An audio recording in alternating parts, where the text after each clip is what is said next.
সোমবার সাত সকালে কলকাতায় আইপ্যাকে কর্ণধার প্রতীক জৈনের বাড়িতে অফিসে হানা দেয় ইডি। কিছুক্ষণের মধ্যেই প্রতীক জৈনের বাড়িতে পৌঁছে যান কলকাতা পুলিশ কমিশনার এবং তৃণমূল সুপ্রিমো মমতা বন্দ্যোপাধ্যায়। এবার এই ঘটনাকে কেন্দ্র করে প্রশ্ন তোলেন বিরোধী দলনেতা শুভেন্দু অধিকারী।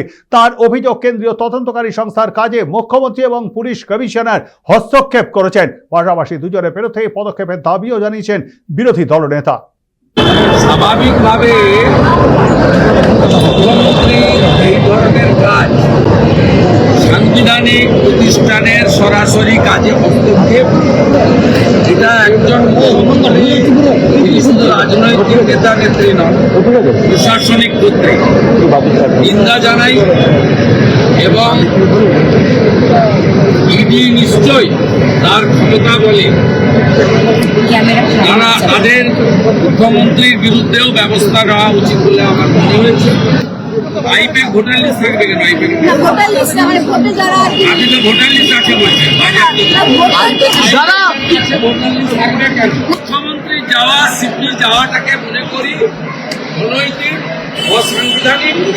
কেন্দ্রীয় সংস্থার তদন্তে সরাসরি বাধা দান মুখ্যমন্ত্রী এর আগেও করেছেন। রাজীব কুমারের বাড়িতে রেড হওয়ার সময়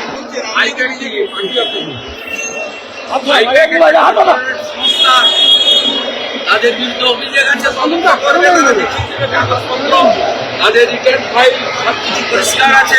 পরিষ্কার থাকলে তো সবার অফিস বাড়ি তল্লাশি করে তো গ্রেপ্তার হয়, এমন তো নয়।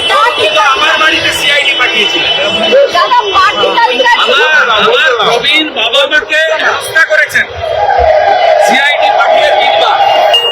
বিজেপি কেন যে কোনো লোকের বাড়িতে পাঠিয়ে দেখুন, পাঠিয়ে দেখুন। পার্থ চ্যাটার্জির কচি বান্ধবী অর্পিতার মতো 51 কোটি টাকা কারো বাড়িতে পাবে না।